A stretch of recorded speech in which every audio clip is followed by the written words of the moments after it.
April 17వ తేదీ ఎడారిలో సెలయేర్లు. వీటన్నిటిని బట్టి యోచించుకొనిన ఎడల యెహోవా హస్తము వీటిని కలుగజేసినని తెలుసుకొనలేని వాడెవడు? యోబు వ్రాసిన గ్రంథము 12వ అధ్యాయము 9వ వచనము.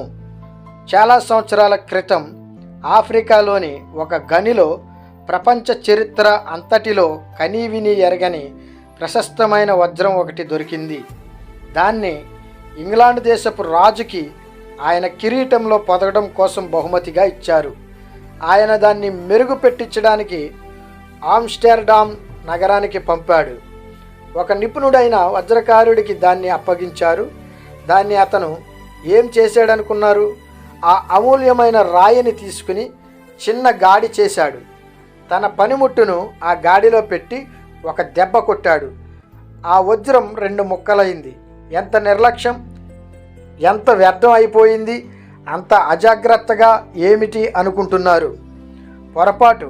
కొన్ని వారాల పాటు ఆ దెబ్బని ఎక్కడ ఎలా వేయాలో అని అతి జాగ్రత్తగా ఆలోచనలు జరిగాయి. ఆ వజ్రపు రాయిని అన్ని కోణాల నుంచి పరిశీలించి బొమ్మలు గీసుకున్నారు. దాని నాణ్యత, దానిలో ఉన్న లొసుగులు, పగుళ్ళు అన్నిటినీ అతి జాగ్రత్తగా అర్థం చేసుకున్నారు. ఎందుకంటే ఆ వజ్రాన్ని పదును పెట్టడానికి తీసుకున్నది ప్రపంచంలోకెల్లా అత్యంత నిపుణత గల వజ్రకారుడు. దాన్ని అలా మధ్యలోకి పగలగొట్టడం పొరపాటనుకోకండి. అది ఆ నిపుణుడికి నేర్పుకి పరాకాష్ట. ఆ వజ్రాన్ని దానికి ఉండగలిగినంత మెరుపు, సౌందర్యము, కళ తీసుకురావాలంటే ఆ దెబ్బ పడాలి. మొత్తంగా ఉన్నదాన్ని 2 ముక్కలు చేసి చెడగొట్టినట్టు పైకి కనిపించిన దానికి అత్యంత సౌష్ఠవాన్ని చేకూర్చడానికి అది జరగాల్సిందే. ఎందుకంటే ఆ 2 ముక్కల నుంచి అపూర్వమైన వజ్రాలు తయారైనాయి. వాటిలో నిగూఢమైన ఉన్న కోణాలు, మెరుపులు ఆ వజ్రకారుడి కన్ను కనిపెట్టింది. ఇలాగే దేవుడు నీ జీవితంపై ఒక్కోసారి పగలగొట్టే దెబ్బ పడనిస్తుంటాడు. రక్తం కారుతుంది, నరాలు లాగుతాయి, ఆత్మ బాధతో మూలుగుతుంది. ఆ దెబ్బ దేవుడు చేసిన పొరపాటని నీకు అనిపిస్తుంది, కానీ అది నిజం కాదు. దేవుడికి నువ్వు ఒక అమూల్యమైన రత్నానివి. ఆయన విశ్వమంతటిలోనూ అతి నిపుణుడైన రత్నాల పనివాడు.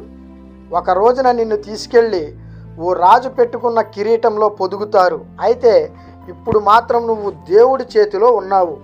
నీతో ఏం చేయాలో ఆయనకి తెలుసు. దేవుడి ప్రేమ చొప్పున తప్పించి వేరే విధంగా ఒక్క దెబ్బ కూడా నీ మీద పడదు. నీవు ఊహించని, ఆలోచించని ఆత్మీయ ఆశీర్వాదాలు ఆ దెబ్బ మూలాన నీకు సమకూడుతాయి. జార్జ్ మెక్ డొనాల్డ్ రాసిన పుస్తకంలో ఈ సంభాషణ ఉంది. దేవుడు నన్నెందుకు చేశాడో అర్థం కావడం లేదు. మిస్సెస్ ఫ్యాబర్ అంది కసిగా. నన్ను చేయడం వల్ల ప్రయోజనం ఏమిటో నాకు అర్థం కాదు.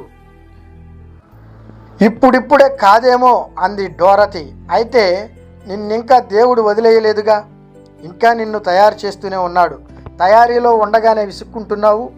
మనుషులు తామింకా తయారవుతున్న స్థితిలో ఉన్నామని నమ్మి దేవునికి ఇష్టం వచ్చినట్టుగా తమని తయారు చేయడానికి సమ్మతించి కుమ్మరివాడు మట్టికి చేసినట్టుగా దేవుడు తమ పట్ల చేయడానికి విధేయులవుతూ ఉన్నట్టయితే ఈ తయారీలు వాళ్ళ మీదకి వచ్చే పీడనాలను, ఉలి దెబ్బలను ఓపికతో ఆహ్వానిస్తూ నొప్పిగా ఉన్నప్పటికీ భరిస్తూ ఉంటే తాము చివరికి ఎలాంటి రూపుదిద్దుకుంటారో గుర్తిస్తారు. తమని కుమారులుగా మహిమలోకి తీసుకురావాలన్న ఆయన ఉద్దేశాలను కనుగొంటారు. దేవుడి కొద్ది మంచి మాటలను మన హృదయంలో భద్రపరిచి వాక్యానుసారముగా దేవునికి ఇష్టమైన జీవితం జీవించలాగిన ఆయన కృపలో మనల్ని బలపరిచి, భద్రపరిచి, స్థిరపరిచి, దీవించి ఆశీర్వదించునుగాక. ఆమేన్.